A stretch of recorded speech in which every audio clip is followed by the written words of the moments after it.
So it is my pleasure to welcome you to this truly special occasion, our 15th anniversary of the Middle Managers Leadership Conference, and equally the 15th anniversary of Make Your Mark Consultants. People thought I was crazy. How could you do a conference in your first year within 4 months of starting? But that's how it is. We believe that things are possible. Things are possible. So 15 years ago, we planted a bold idea that leadership in the Caribbean could be nurtured, elevated, and transformed. That seed grew into Make Your Mark Consultants, and out of that vision, this very conference was born. At Make Your Mark, our vision and purpose has been clear from the beginning: to assist our clients in meeting and exceeding their full potential by helping them make systematic changes in areas they have identified as important. We are here to help the individuals and the organizations and their products and services to stand out from the rest. We're committed to helping young professionals realize their true potential and to keep our solutions simple and informative, useful throughout the partnership. I must say that I believe in young people, and most of you here ought to believe in them, because you should be training young people so that you can move to another level. Some of you are young, but you should be looking at those below you to prepare them to take your space so you can be elevated and you can be transformed. We believe that this conference, year after year, we bring in young people because this is how they learn. When I see them 10 and 20 years later, they remind me, I was a part of your camp, I was a part of your this. Just these 2 days transforms the lives of so many. So we believe in young people.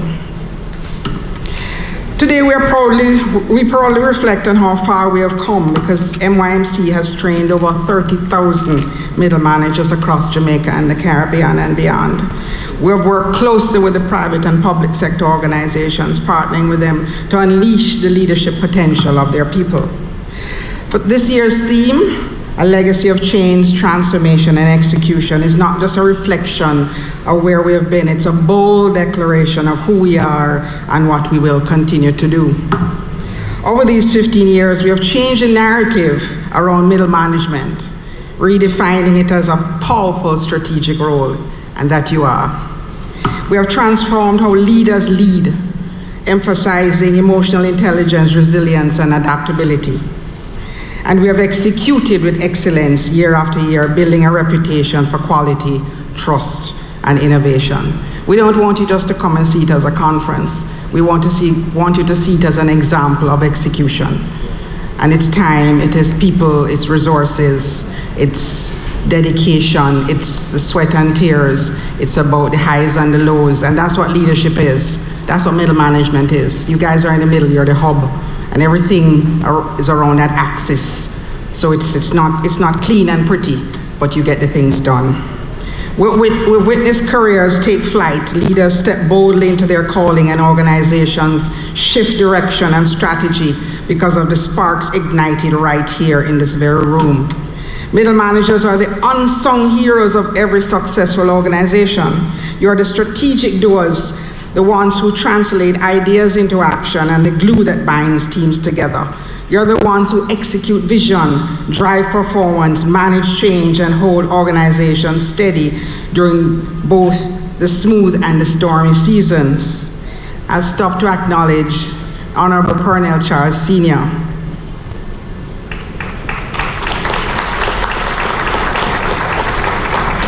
Sir, you might wonder why we have asked you here, but Pernell Charles Sr. was our first speaker in 2010 when we started, and he graciously agreed to open our conference when nobody believed in us, but he did. Thank you, sir, for coming, and we appreciate it, sir. And your son has followed you very well. Thank you. As we mark this double milestone, we must pause and express our deepest gratitude, first and foremost, to the God Almighty, who has been our source, our inspiration, and our strength. Without him, none of this would have been possible. To our sponsors and partners, especially those who have been with us since the very beginning. Intelligent Multimedia, Andrew is right here in front of me. Thank you, Andrew. You believed in it even when nobody else did. JPS, the Jamaica Pegasus Hotel, Visual Tech Solutions. I see Mark is over there. They believed in us when nobody did. Caledonia Outdoor Advertising and Monographic Printers. So many others have come on board, but these were foundation and they believed in the vision.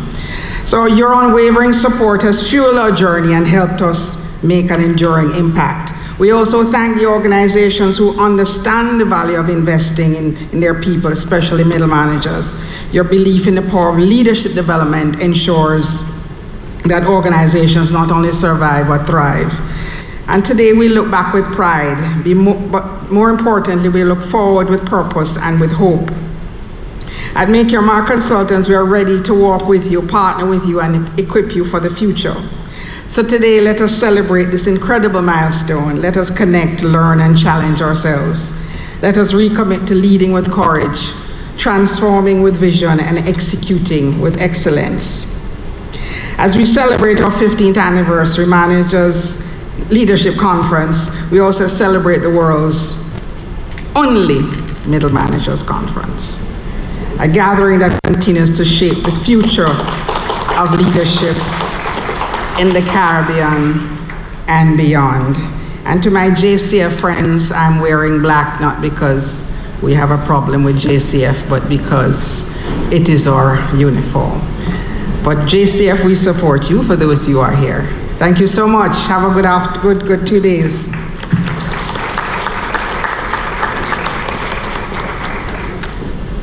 It is truly a privilege to bring greetings on behalf of the very hard-working directors and members of the Montego Bay Chamber of Commerce and Industry, led by the hard-working Mr. Jason Russell. It is also a great pleasure and honor to celebrate a significant milestone with an organization that has made such a tremendous mark to our country. This is not just a celebration of time past. It is a celebration of lives impacted, leaders shaped, and a nation being transformed. The theme of this year's conference, Legacy of Change, Transformation and Execution, could not be more fitting, not just for this occasion, but for the times that we're living in.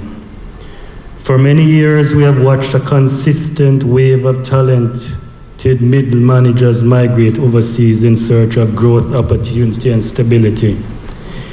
These include some of our most capable minds, some of our most diligent workers, some of our most strategic thinkers.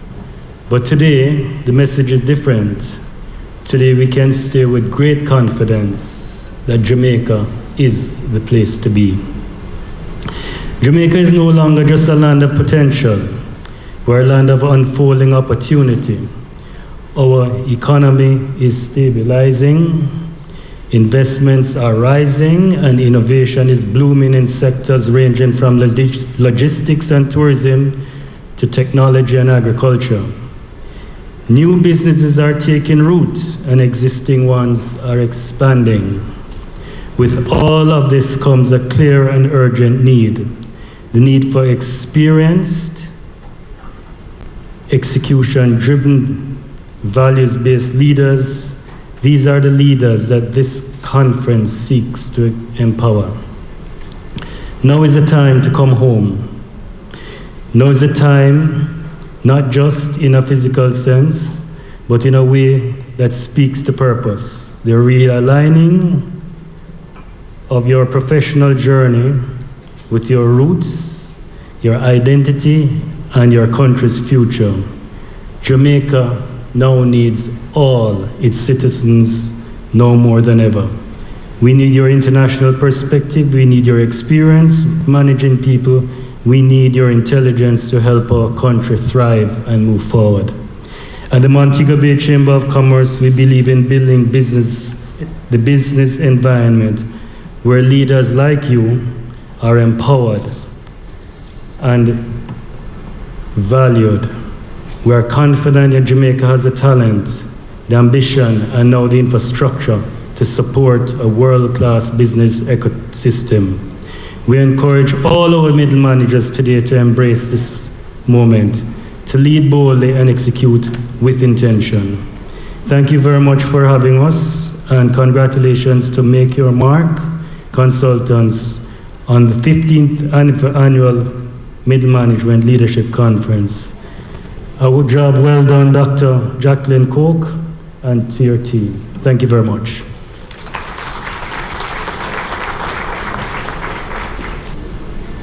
I want to acknowledge former Minister Pernell Charles, Sr., an enduring name in Jamaican politics. Thank you for your decades of service and sacrifice to Jamaica. Of course, this morning, the person who brought us all here, Mrs. Jacqueline Lloyd Koch, Managing Director of the Make Your Mark Group. I want you to give her a round of applause, a round of encouragement, an applause for being bold. I am sure she did not start on day one, 15 years ago, with a banquet hall full of people. She built year after year, and now we're seeing the full manifestation. People matter. Middle managers are the energy that gets things done. I heard her say middle managers are 30,000 strong here in Jamaica and across the Caribbean. You move your companies along. Mr. Donovan Chen C., Director, Montego Bay Chamber of Commerce and Industry. I understand as well in our midst is Mr. Ainsley Powell, Commissioner General, Tax Administration, Jamaica. We have titans of industry here as well, Mr. Jeffrey Hall, CEO, Pan Jamaica Group and Chairman Kingston Wharves. And we have Mr. Al Edwards, CEO, Our Today. Ladies and gentlemen, good morning and happy Tuesday. It is a pleasure to join you today as we celebrate a major milestone, the 15th anniversary of the Middle Managers Leadership Conference, hosted by the visionary team at the Make Your Mark Group. So first, allow me to offer my heartfelt congratulations to Dr. Jacqueline Lloyd Koch and the entire team at Make Your Mark Group for the unwavering commitment, bold vision, and of course, the execution we are witnessing today.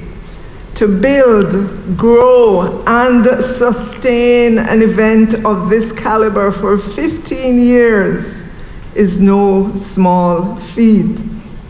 It speaks not only to your excellence, but also to the increasing demand for the empowerment and development of Jamaica's middle managers.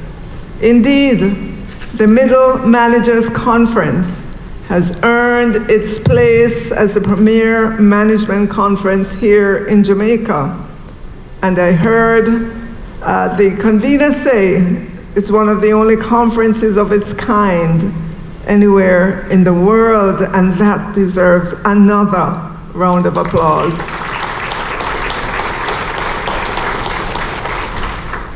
It reminds us that leadership is not about titles or offices or positions, it's about action. the courage to move when others hesitate.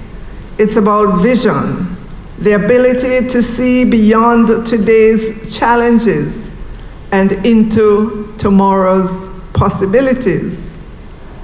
But most importantly, it's about influence, the ability to inspire people to believe in a cause greater than themselves, to push past limits, to build institutions that will stand the test of time. True leadership is the shaping of cultures, the transformation of teams, and the bold drive towards national development. It is a consistent demonstration of values, authenticity, and strategic focus that leaves behind a real legacy, one not written in resumes, but in lives changed, organizations built, and futures secured. I know that you know that titles may grant authority, but only influence, grounded in service, discipline, and integrity, build the trust that moves countries like Jamaica ahead. So at the very heart of this conference, and at the heart of every great middle manager's journey, lies this truth. Real leadership is earned daily through service, through resilience, through courage, and through the discipline to execute with excellence. In today's increasingly dynamic global trade environment, Jamaica's agility, or ability to move swiftly, decisively, and strategically is essential for national success. And at the execution level, it is you, it is our middle managers who drive that success. You're the ones ensuring that vision becomes reality, solving problems, coaching teams, delivering results, and adapting to change with confidence and clarity. In a Jamaica that is growing steadily stronger with sound leadership, prudent economic management, historic low unemployment rates, a transparent inflation targeting regime, real investments in education, infrastructure, and innovation, it is clear that as a country, we are on the right path. Our responsibility is to continue to build our country in a world that has become more uncertain. We have the talent here in Jamaica. We have the ideas. There's a world that wants to touch, feel, taste our culture, that wants to do business with us.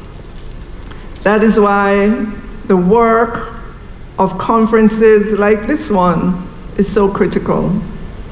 Over these 2 days, this conference will equip you with the tools, the strategies, and the mindset to lead with distinction, not only managing, but inspiring, executing, transforming. You, over these 2 days, will explore what it means to be a servant leader, leading with humility, authenticity, and a deep commitment to service above self.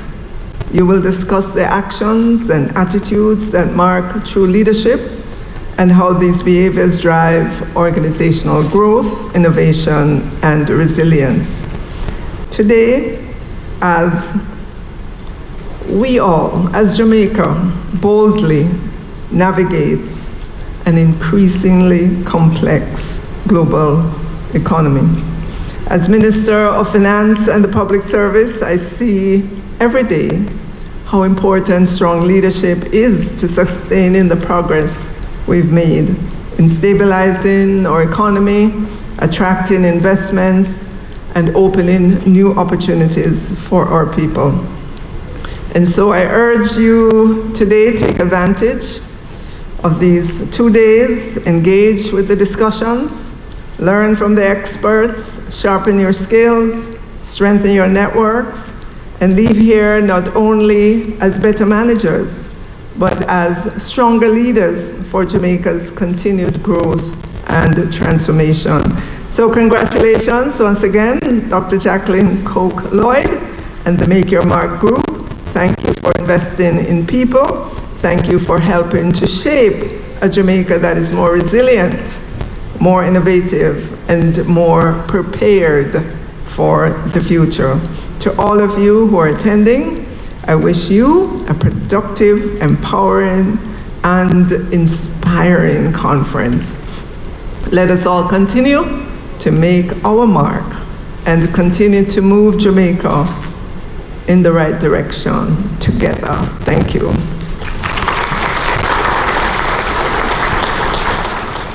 Hello, good morning, everybody.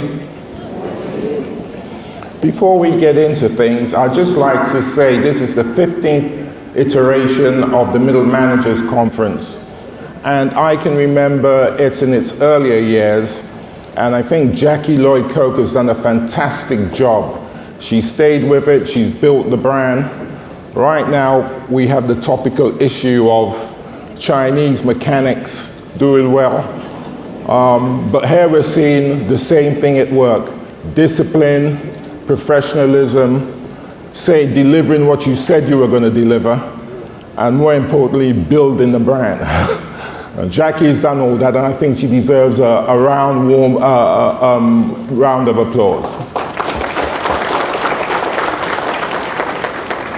Absolutely fantastic. I think the topic, a legacy of change, transformation, and execution, is rather apropos at this time. We're seeing it in our lives, both here in Jamaica, across the world. We now see that transformation is taking place at a rapid pace right now, across all segments. And I think we have 3 people who can speak to that, and 3 people who are distinguished in their respective fields. Today we have with us Jeffrey Hall, CEO of Panjam Group, someone I've known very well over the years.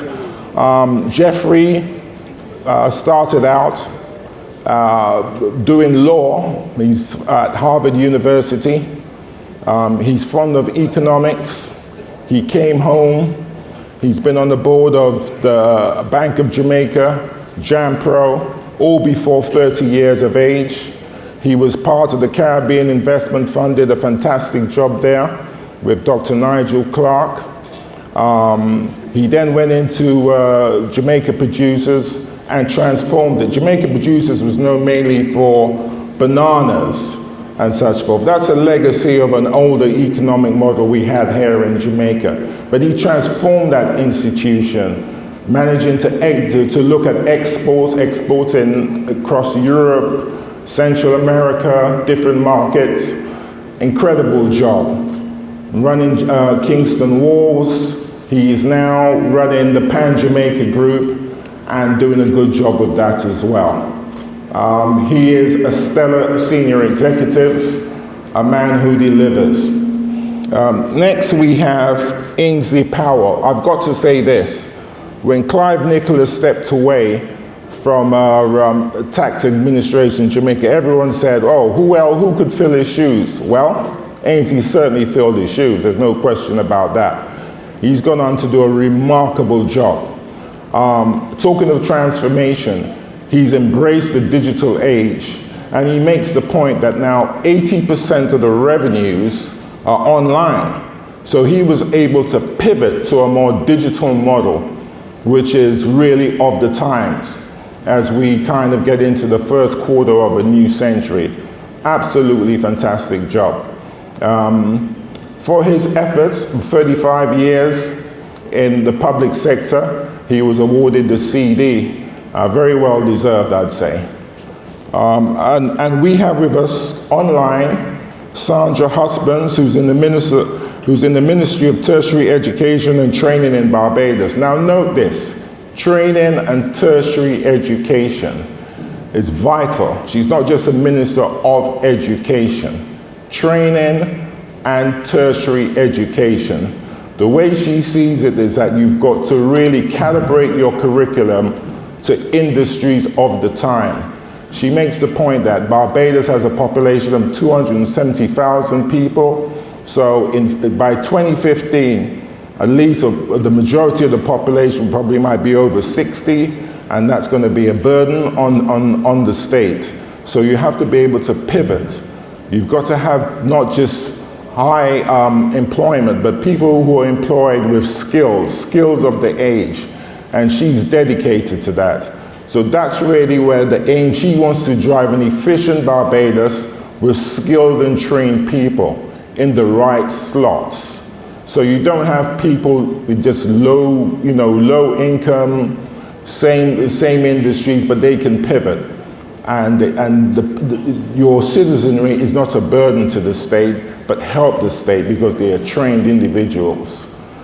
We have the former Minister of Labour, we all know him, we all love Colonel Charles, senior I must say, but not just senior in age and experience, but someone who has been at the vanguard of labour relations for many, many years in Jamaica and knows the importance of productivity and transformation. So we're going to listen firstly to the former Minister, Colonel Charles Senior, and then we will start our presentations.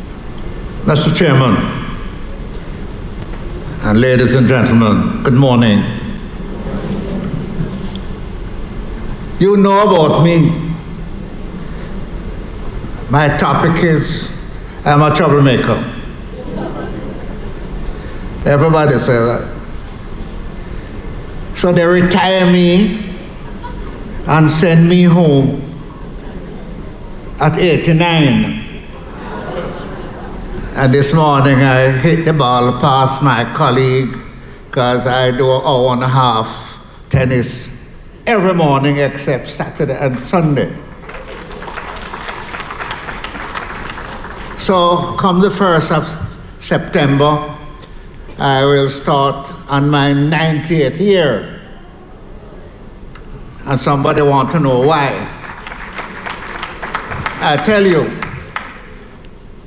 I can't recall ever sleep for 8 hours one time. I don't know which doctor produced that you must sleep for 8 hours. I have never, not even when I was sick. That's not what I want to talk to you about. I want to challenge middle managers. I have been sitting at home and I have a daughter who is very out of order. She told the police if they see me driving on the road, pull me over and call her to come for me. However, can I just see the hand of those who are middle managers? Put up your hand. Managers. Right. I want to talk to you for a few minutes. Who is it that tell you and I and him that there is a thing called an 8-hour workday and they pay you for that? Where do we get that from? We inherit it. Well, let's do something new. I want to challenge you to go and think about something new. I live at the foot of Red Hills. And when I leave Pegasus at 4:30, I reach the foot of Red Hills at 7:15. If I leave Pegasus at 6:30. I reach Red Hills at 7:30. Why? Bumper to bumper, 10 miles an hour. And I went home and said, but I've been a trade unionist all my life. I've been representing workers all my life. And they put me in politics. And I continue. So I want to ask young managers to think about something. One,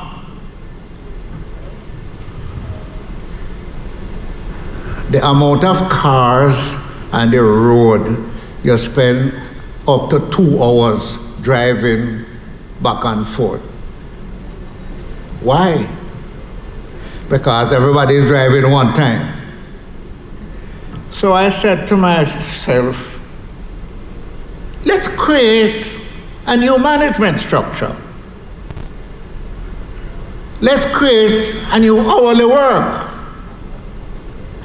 Let's increase production that increase wages. Because if you talk about increasing production without wages, you're not getting anywhere.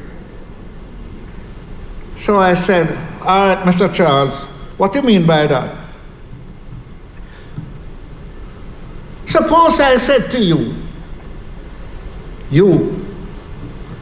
a young manager, tell the workers we're not touching their salary as it is.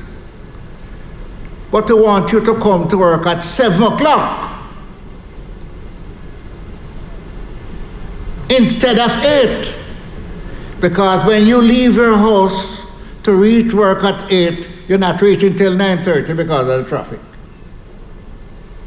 So if I divide the work into 7 to 2 and 2 to 7, I get 2 workforce.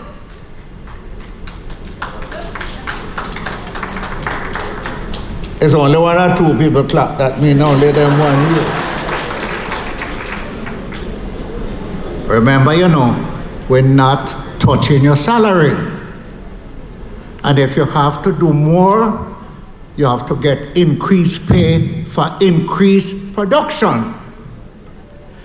So if we cut the present time for working, into 2 workforce, we increase employment, we increase production, and we increase salary. Maybe it is stupid, but this stupidity happens to you when you sit down now, do nothing. You're thinking. So I'm asking you, clean it up. Think about it.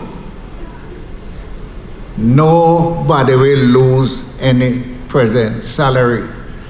Any increase in your present work, you must get increased pay for that. So, Mr. Chairman, you increase salary, you increase production, and some managers say, nah, pay you no more. Rubbish. It is pay that is the incentive. So you stop it on what it is at that salary, and you increase pay for the additional production. And you see the amount of production you get. I have it, but you have to pay me if I get it. No, a joke. But I would talk to you how to increase production and how to save time.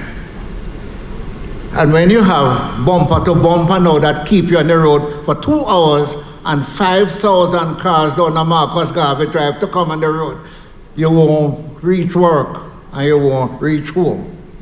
So therefore, think about my division. Let's talk about it. I am no genius in it. There are some young managers here who can take what I'm saying and say, Mr. Charles, if you put it this way, it might sound better. but do not drop, I use the word drop, the man's salary, no. Do not increase production and keep him the same. Waste of time. So your challenge is increase production, increase salary. You lower time, but you increase production, you increase salary. And you want to help the present Prime Minister, then you will see that the economy gone up. So that is what I said to my friend. What better group to talk about other than middle management? That see people sit down all day on this nonsense called telephone. Everybody have a telephone, spending half time at workforce, except where management do it. So, what I really ask for, I repeat, do we have to work 8 hours and we reach work 1 hour late and we have to leave work 1 hour early to reach home? So we work like 4.5 or 5 hours. When we can divide the day and fix it in such a way that we increase production, we increase workforce, and we do well for our country. So please think about it. And if it is stupid, put it away. But if it makes sense, clean it up and make sense with it. Thank you very much.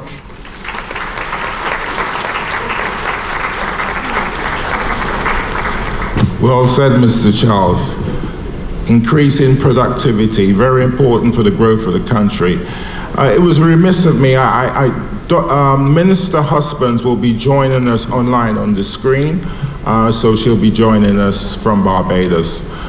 So Jeffrey, as they say, your time at the wicket.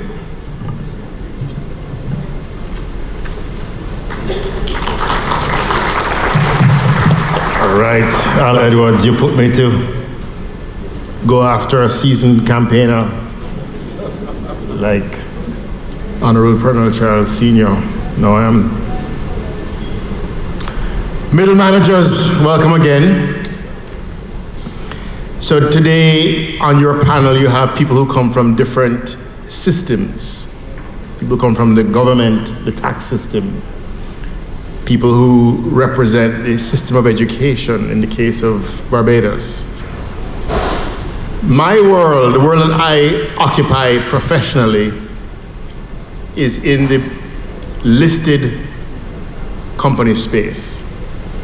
So in Jamaica, which is actually fairly unique, we have 106 listed companies on the stock exchange. Anybody here work for a listed company? Okay, let me tell you about it then. Tell you 3 things about it. The first thing is it's like a reality TV show or a video game. Every quarter, you have to produce your results. And if you don't perform, you get kicked off the island. Or at least there's a reasonable chance that you get kicked off the island. Because it's a very results-driven, transparent space. So the nature of the beast is at some point, particularly if you're at the top of the house, there's a chance that you'll make a mistake and self-destruct and have to leave the game. Now, I just want to take a moment in the second point to authenticate myself a little bit. It's a little bit self-absorbed, but forgive me. Of the 106 companies that are listed on the stock exchange today, there's only one of them for whom the CEO has been doing it longer than me. So I'm the second longest person who's been doing this quarter after quarter after quarter. It'd probably be better for you to listen to the guy who is the longest serving, but he's not here today, so you have to listen to me. Okay? So I started this game in 2007, and Jamaica Producers, which is a company with which I associate that role, even though I have a number of roles today, has essentially allowed me to maintain my position because we've been able to deliver reasonable commercial results. And we compound our net worth, our shareholders' equity, round about 15% a year since I've been doing this. So if you look back, say, the last 10 years, our net worth was at around 6 billion, now it's 36 billion, and we have to keep pushing. So as this enterprise has gotten bigger, and more recently, as Al will tell you, we took on board a merger with Pan Jam and created the Pan Jamaica Group. And so this enterprise now has about 920 million US of total assets. And those assets effectively operate with about somewhere, depending on how you count it, about 18 different businesses. So the third observation, the first being the video game, the second being my authentication, and reason for speaking to you, and the third observation is that there is no way that those enterprises could operate without on the ground, in the business, day in and day out leadership. And that for me is that's the name that I give to the word that is used here today, middle managers. I call them leaders, because those are the people who really run the businesses that I'm associated with. And I mentioned that there are about 18, so each business on average has about $50 million of assets that somebody's worrying about, but there are some big ones, and then there are some small ones. There's some that are in Jamaica, in St. Mary, growing bananas in a labor-intensive way that Honorable Colonel Charles knows a lot about because he used to negotiate on behalf of those people. And there's some businesses that are in the richest economies on the face of the earth in, say, the Netherlands or Spain or Belgium that we operate. There are businesses that are capital intensive, like Kingston Wharves, where you have cranes and berths and warehouses and trucks and stackers. There are businesses that are in the service enterprise, as real estate, hotels, shopping centers, financial institutions. And so as this enterprise became big and hairy, and I knew that at the end of the day, what matters are what I call leaders, and what we are calling here today middle managers,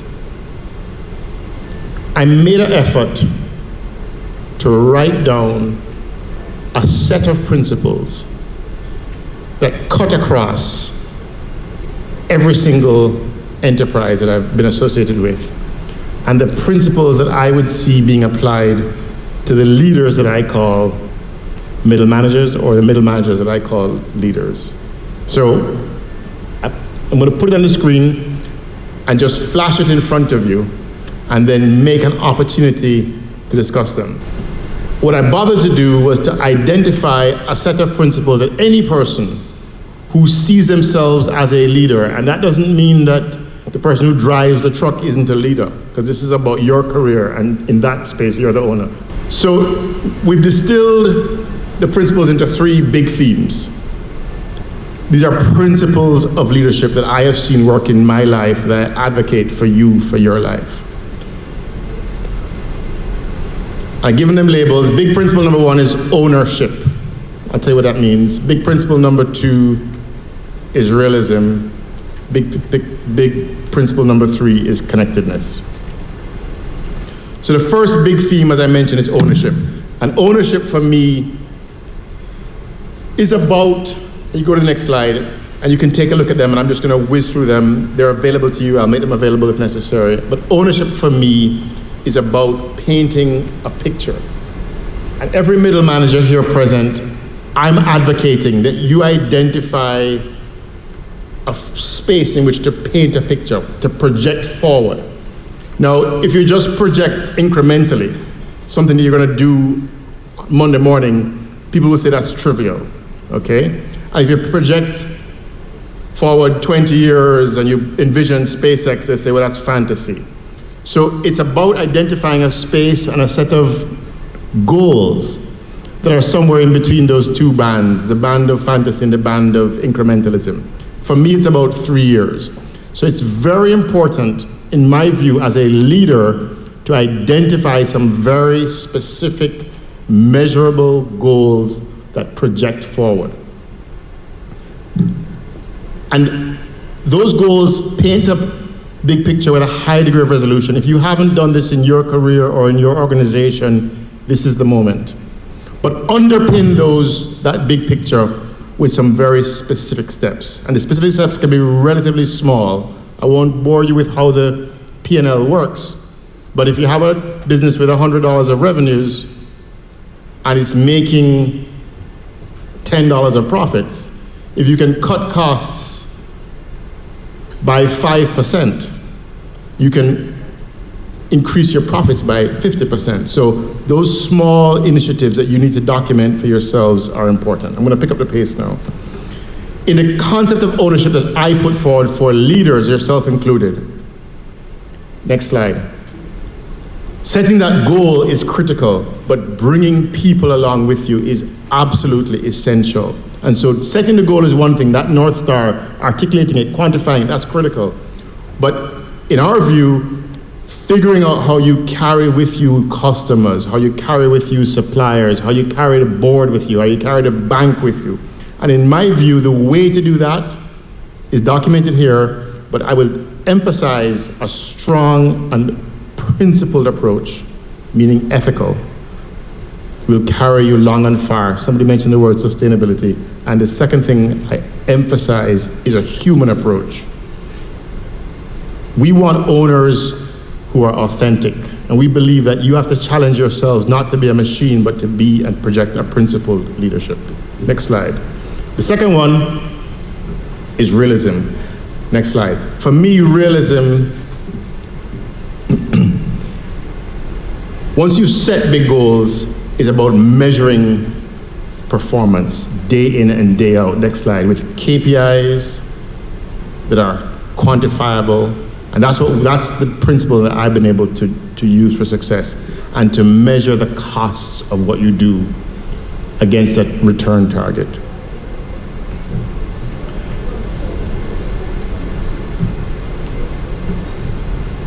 The third principle, so you set big goals, you adopt a sense of realism about measuring performance in detail. And then, and this is the one thing I want to emphasize to you as leaders, the principle of connectedness. And for me, that principle, next slide, has two elements that I want to emphasize. Element number one is a duty to take ownership and responsibility for your own education as a leader. But it's important to measure yourself against a global standard and ask yourself, what do you need to do to be more qualified, to be more capable, and to own that process and advocate for it for yourself? And in that process, and I call it be worldly, you can see it there, also understand how to communicate. Next slide. How to disagree in the form that you operate without being disagreeable. How to clarify objectives and goals with the people with whom you work. So, what I want to say to you today is that I believe that there are a set of principles. You can come up with your own, but it's a set of principles, in my view, that objectively you can adopt today to position yourself as a leader.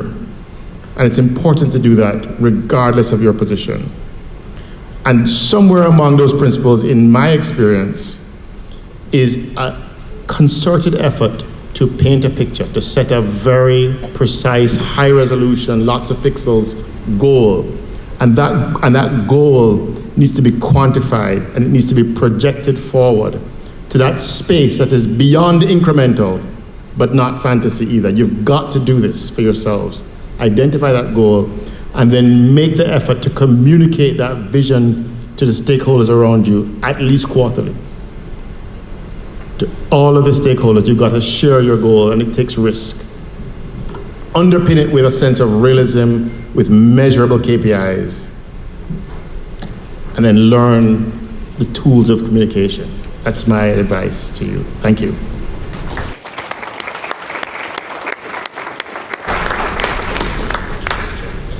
Thank you very much, Jeffrey. What has to be borne in mind here is that Jeffrey presides over two institutions, two big companies that have an international footprint. Jamaica Producers, the Panjam Group. They've merged. He employs thousands of people, but he's able to distill the message, condense it, and he has to carry that message across the entire organization, which is a big organization. So that tells you basically what his abilities are as a leader. I think he really broke it down well. Our next presenter is the Commissioner of Tax Administration Jamaica, Mr. Ainsley Powell. Mr. Powell?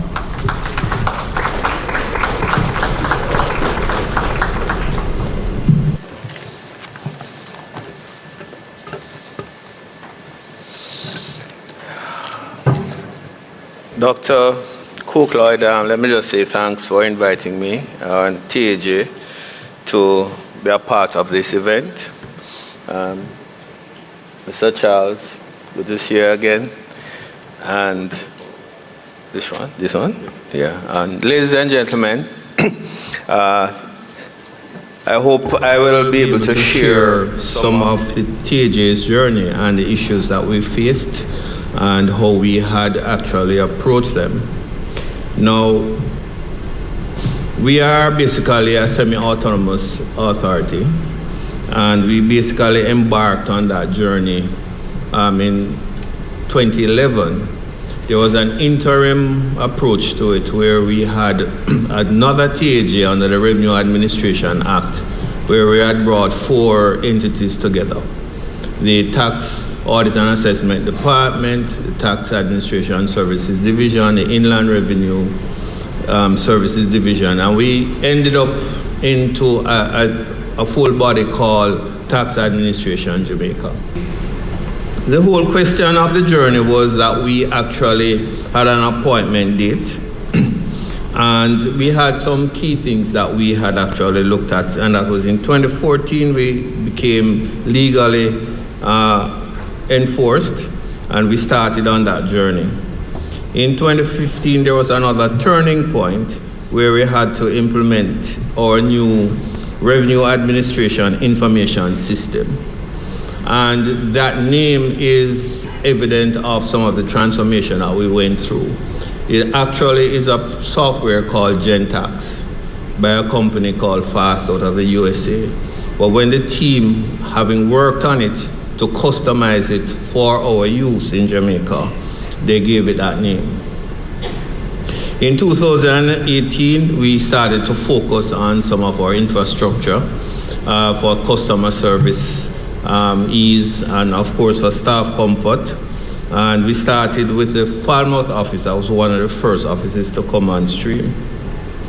In 2020, we continued to streamline our governance structure. We needed to operate more efficiently as a headquarter, and we moved to the round building, as a lot of persons know it, on East Street, or the income tax building, but its proper name is the Donald Sangster building at 116 East Street. In 2021, we embarked on a journey to standardize our operations by being certified under the ISO program. And we have continued on that path, and we are currently looking to bring more offices. We have 4 certified offices now: the Constant Spring, the Spanish Town, Maypen, and Falmouth offices are all certified ISO 9001 offices. And of course, with that foundation, we are looking to see how best we can go forward in TAJ.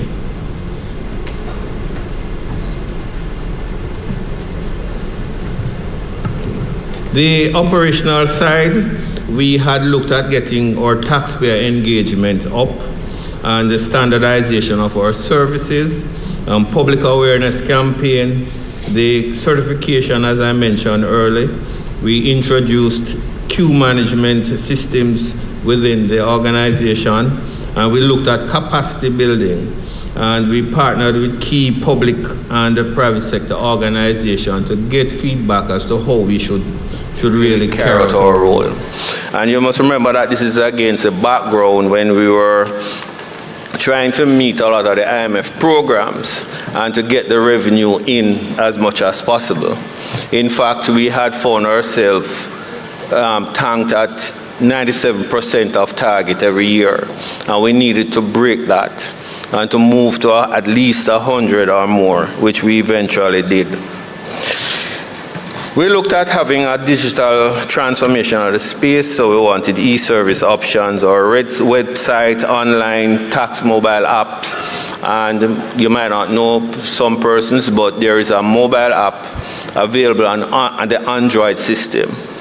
We haven't forgotten the iPhone users, but by this year end, we should have that in place. Right, we wanted to expand our suite of e-services, so we looked at online filing, and that had required us to have persons, filing online. We took them on board over 3 years rather than just a cutoff, and we also looked at online payment. And we looked at digital partnership, digital communication channels, and digital roadmap. We had to come up with a new organizational structure, and what we put in place was the structure that would allow us to constantly review what is happening in the environment. And so we are constantly looking at our structure to see what we need to do, where we need to make changes, bring in new functions, take out old ones, or transform functions. We had to re-engineer our business processes, and in doing that, we ended up looking at everything from top to bottom.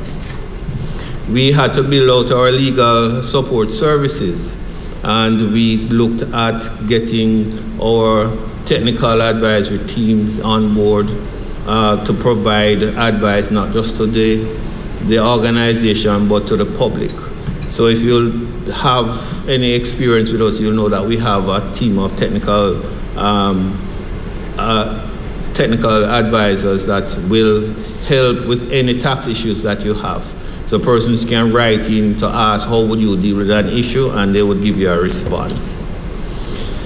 Now, the roadmap for us was that we had a review of our as-is and state, and we looked at what we had before, inside out. We had the help of IBM and other consultants, and out of that we came up with a projected future state.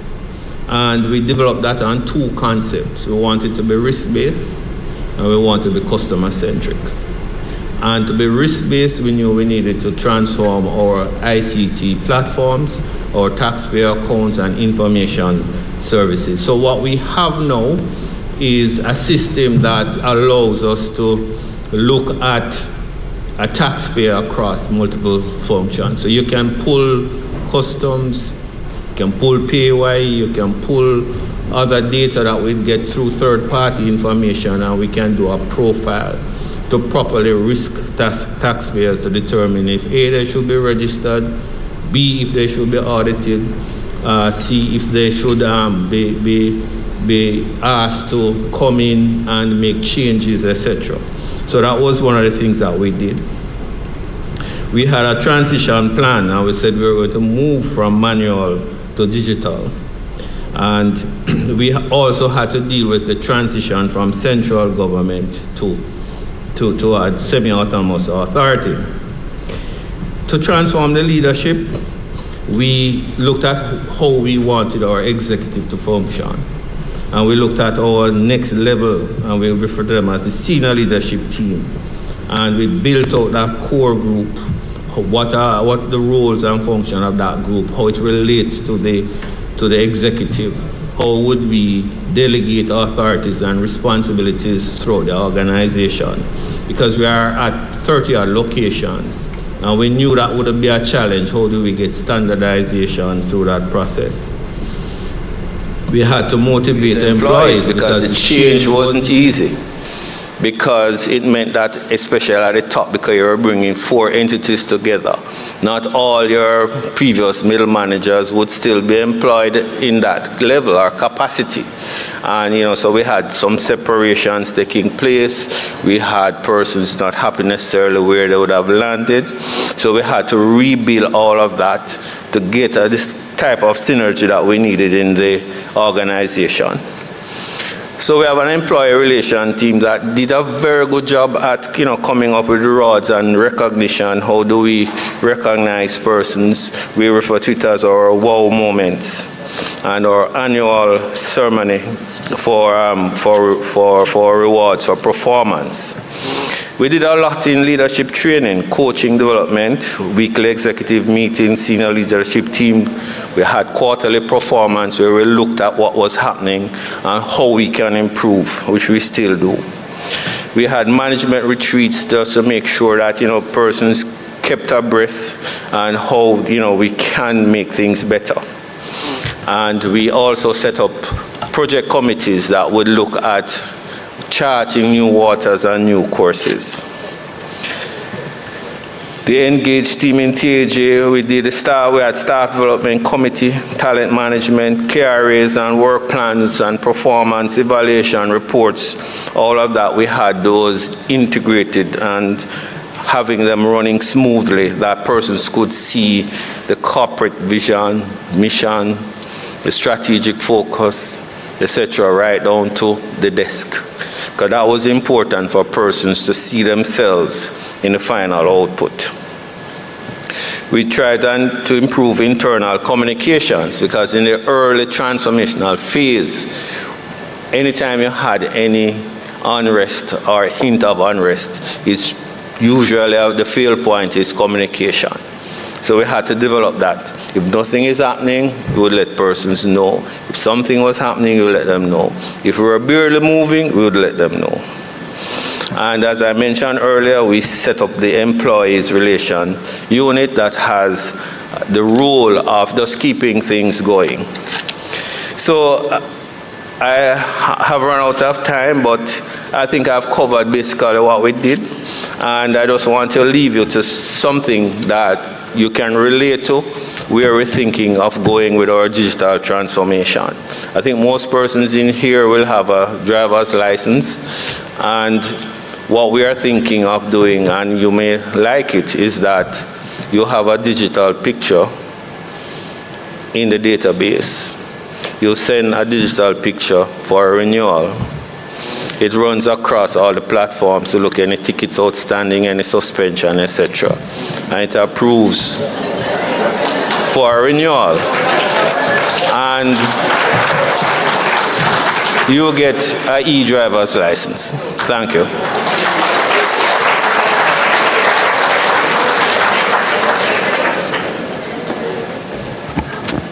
Thank you, Mr. Powell.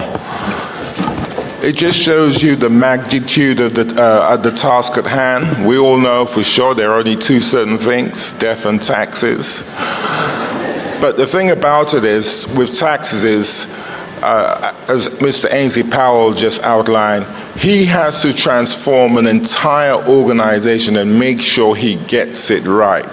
Because if he gets your tax wrong, there are going to be howls of complaints. Everyone's going to get upset. But he's the person who has to make sure his organization and his entire team gets it right. What gets done gets measured. The same thing that Jeffrey talked about earlier.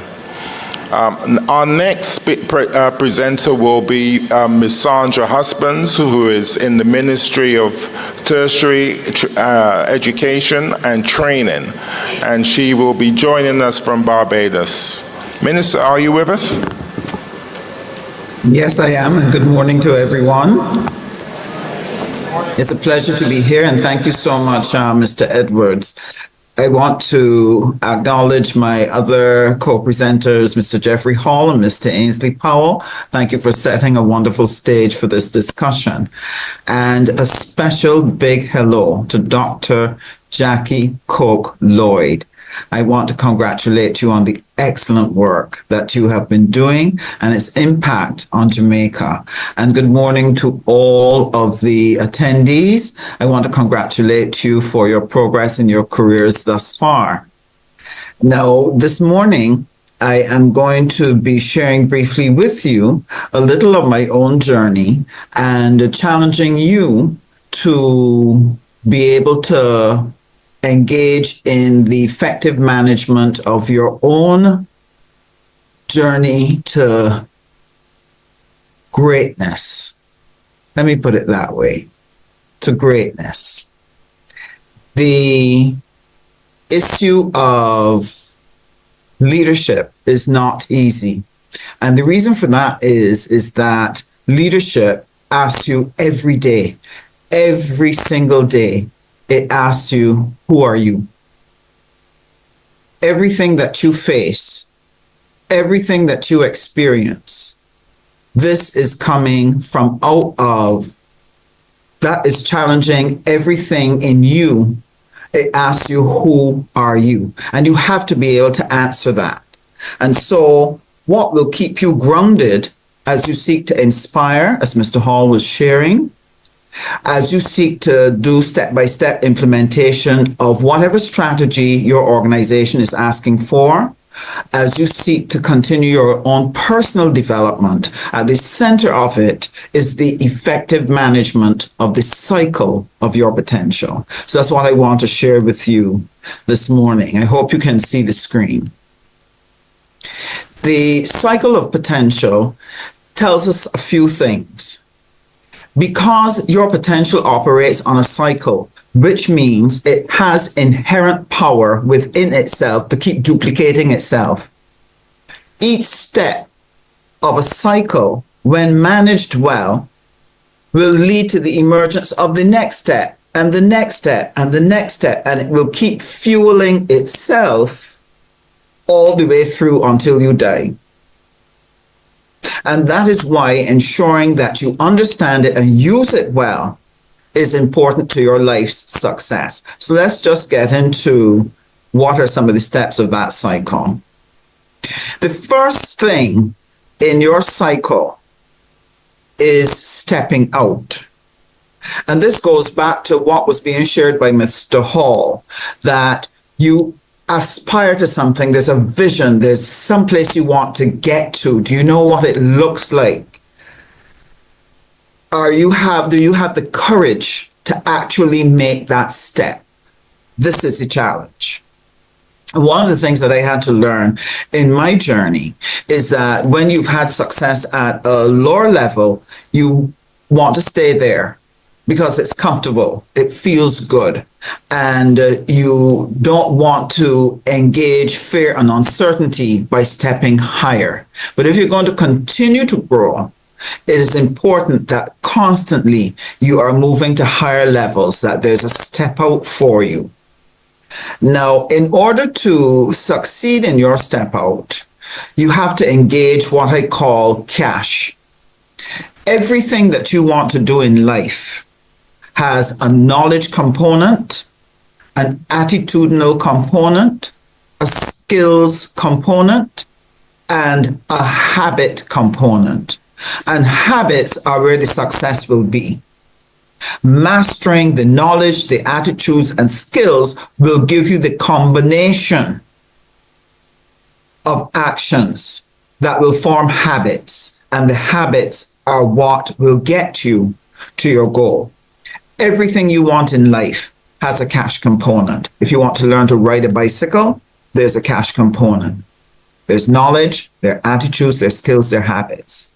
If you want to raise a family, if you want to transform your organization, if you want to go on a trip, if you want to go out and buy shoes, whatever you want to do has a specific combination of cash required in order to master it. Knowledge, attitudes, skills, and habits, and they must be consistent with what you are trying to achieve. That's why managing yourself and your habits and your behaviors and so on is absolutely critical. When you master effectively that combination, you will create an achievement, whatever it is. Passing an exam, balancing on your bicycle, introducing something new into your firm, building a home, building a family, raising a child, whatever it is you want, that achievement is there. And so you gain in your life because you've now produced through the combination of cash, you have been able to produce a specific achievement, whether that is, as in Mr. Powell's presentation, the different stages that have to be created in order to transform your organization. Achievement. When you achieve, the most natural thing occurs. Celebration. That, yes, we've done it. Yes, we made it. That is probably one of the most addictive emotions that human beings experience. It is spontaneous on achievement, and it transforms the whole person as that sense of celebration flows through you or flows through your team. But the most important thing to know about celebration is it is addictive. Now, in human life, we have something that looks almost like it, and it's called fun. Fun can be addictive. Fun also has a good feeling. But the difference between celebration and fun is that celebration comes from achieving something and growing. Fun is a de-stressor. It is to give you a mental break. It gives you mental refreshing, but it does not create a result or an achievement. And because the human spirit is addicted to that feeling of celebration, if a person is not growing, they will use fun as a substitute.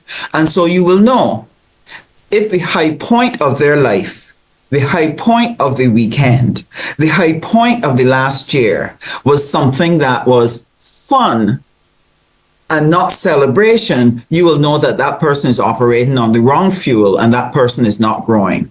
Now, here's your challenge. If that person is in your organization and is a member of your team, they can't take you anywhere. Every day you'll be telling them the same thing. Every day you'll be dealing with the same issues. Every day you're going to be coaching around the same issue because that person is not yet on a path of their own personal growth. That is why, as a leader, you not only have to manage the cycle in yourself, you have to be constantly checking and ensuring that your team, they are on their own journey of development, their own journey of growth in terms of the cycle of their potential. And this is where coaching and training matters very much. The more of your team who are on this cycle, the better the performance of the department, the easier the achievements for the department, and the greater success you will have as a person, as an individual. And you can't sidestep this. Many leaders, what they do is they substitute personal involvement doing the job of that person in order to get the result, but you'll only exhaust yourself and the company will not have grown because it does not have capacity to carry big things. So celebration is important. Celebration makes you feel good. It makes you feel good and it refreshes you for the journey forward. When you feel good about yourself, it builds your confidence. And when your confidence is built, you will want to step out again. If you ever watch children, when they master something and they celebrate and they feel good, mommy, I want to do it again. Mommy, no, let me do this. Because they think they can now do anything. Because what has happened is their confidence has been built. And the same thing happens in your team. Once you build their confidence, they will be willing to step out. So when you share that big vision, when you share that transformation of the department, they're not overwhelmed by it because they have behind them a series of experiences that says, I can do it. We can do this. And that is why it's important for you to manage their cycle. And when that confidence is high, people want to step out again. So this cycle keeps feeding itself. It keeps feeding itself. And your role as a leader is to manage your own first, because you cannot help your team if you don't understand how it feels. You won't recognize when they're going through various stages of building their cash. And therefore, you will be unable to be helpful to them on the journey. You'll be unable to help them to connect what they're experiencing in the cash with the overall goal. So this is why it's important for you to be on it, but don't leave them behind. Make sure that you as a leader, you work together with your HR and your other supervisors in your department to make sure that your people are on their cycle of potential and just keep watering it at every stage. The role of the leader at each stage, I've shared with you what happens to you and some of the things that you need to do for your team. But there's a role for the leader at every step of this cycle. Step out, you need to share that vision. Knowledge, attitude, skills, and habits, coaching, training, information.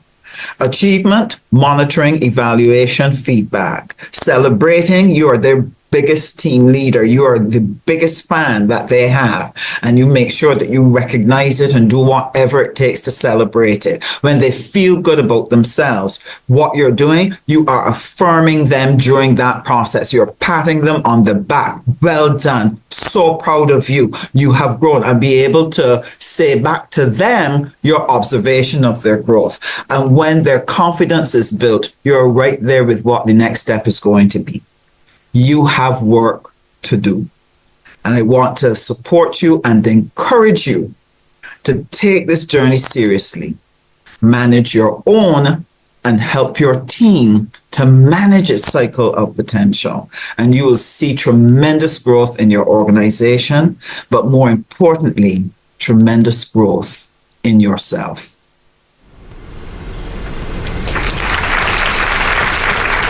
Thank you. Thank you very much, Minister Husbands.